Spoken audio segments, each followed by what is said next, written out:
let's move on to the Denver Broncos. Ooh, the tagline that I had here was actually copied from the Raiders. Denver Broncos, pretty bad team last year. They wound up with 8 wins, 9 losses, third place in the division, 24th in passing yards per game, and 18th in rushing. That wound up leading them to the 19th in points scored. This is the second year under Sean Payton, and they hope to see some development and growth. Notable injuries from last year: Javonte Williams came back early from an ACL injury, much earlier than people thought and much earlier than people normally do with that sort of injury. And then kind of a sleeper favorite, Tim Patrick at wide receiver, who was projected to be their wide receiver 3 going into the year, went down with, I think, an ACL injury. I assume it's that because he missed the entire year.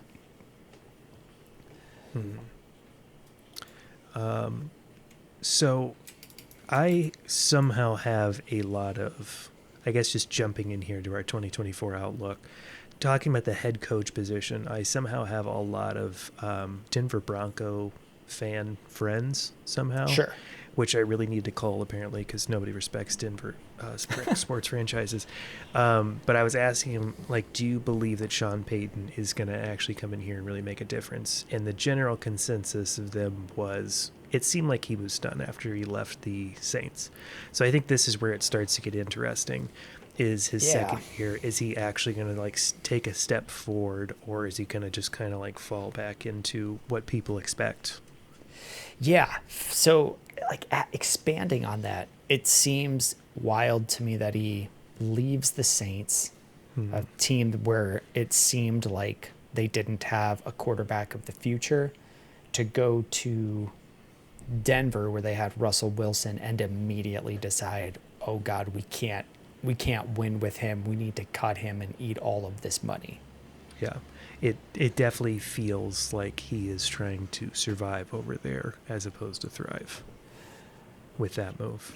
We'll see. We'll see what happens. Yeah. So coaching changes that I have for this year, it's the same head coach, the same offensive coordinator, but they are bringing in Pete Carmichael Jr., who was the offensive coordinator for the Saints with Sean Payton, or coached there. I mean, they were there for a long time. He most recently was OC with the Saints. They fired him. He is now coming over as a senior offensive assistant. So that's really the only offensive change there. For their offensive line, 4 of the 5 guys are returning. They're losing center Lloyd Cushenberry. This was a good line last year, and I think they have already replaced him. I'll bring it up as soon as I find it in our notes. Quarterback, they have moved on from Russell Wilson, as we mentioned, taking, I think, the biggest cap hit in history to not have him play. And they drafted Bo Nix at number 12 overall. He was the 6th quarterback taken in the first round. Yes. For fantasy, we're not looking at Bo Nix. No. Expert consensus rank of 31. There are 30 options I'd rather have ahead of him. Maybe he can dink and dunk his way on this team to being a usable quarterback in fantasy, but there's so many other guys I would rather have. Yeah, definitely. I wouldn't say definitely. There is a future where it could happen. I don't feel good about Bo Nix. A lot of people don't feel good about Bo Nix. I don't think I'm saying anything new here. If you're a hopeful person, might be fun to watch. Nobody's going to draft him. Yeah, I think nobody's going to draft him. If you want him, you can have him. If you live in Denver and want him as your guy, maybe you'd have to fight with someone. But if you just want to believe as hard as you can, go for it. Like I did with Mitch Trubisky when he went to the Steelers. It would have been funny if he would have hit. It would have been cool.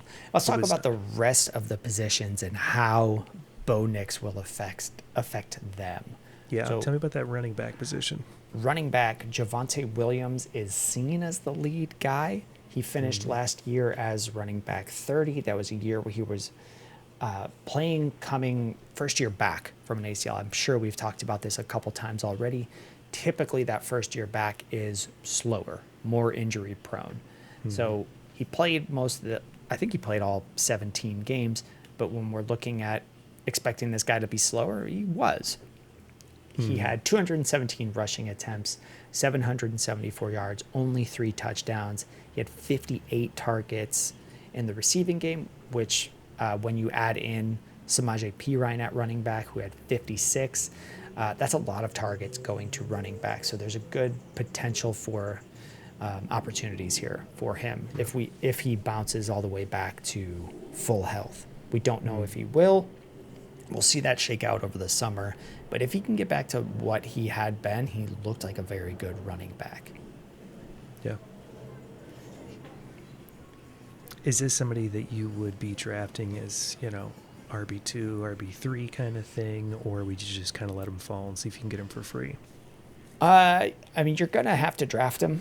So he's listed right now, consensus rank 27 at running back. And when I'm looking at some of the guys going ahead of him, like maybe Zamir White, who we'll talk about with Oakland, I would take Javonte Williams over him. Ahead of him is guys like Najee Harris, Tony Pollard, Raheem Mostert, James Conner on the Cardinals. A lot of these guys, I would just rather have those options. Guys going behind Javonte Williams is like Jalen Warren in Pittsburgh, Brian Robinson in Washington. I think he's pretty well ranked there, where I don't have a lot of pushback here. He has potential. I think just this year is a very deep running back 2 set of guys that I don't see as many clear busts as other years. Yeah. We'll talk about that with the Raiders, though, because I think Zamir White is that definition of I'm not touching him, clear bust. But Javonte Williams doesn't fit that. Other guys here, Samaje Perine, I don't even have his consensus rank here. I'm not sure he makes the roster. He was not very good last year. And then the Broncos drafted Audric Estime in the 5th out of Notre Dame. He's a 5th-round guy. Teams generally are quick to move off of 5th, 6th, 7th-round running backs if they don't work. So we'll just kind of see how that shakes out over the summer. Yeah. All right, let's talk about that wide receiver position. Wide outs. So they traded Jerry Jeudy away. They are left with Cortland Sutton. They drafted Troy Franklin in the 4th. And then they have guys like Marvin Mims and Tim Patrick, who I mentioned before, coming back off of injury. Not a great receiving room, and not a lot of fantasy value here. No, I like your first note here, which says the Broncos traded noted bum Jerry Jeudy to the Browns. He has not been good. He's a first-round pick. Has been pretty bad for his entire career. I look at Steve Smith, I think Hall of Fame wide receiver, very good wide receiver, who now analyzes wide receivers, and I think on live TV just called out Jerry Jeudy during a game last year and got into a bit of a feud with him. Jerry Jeudy sucks.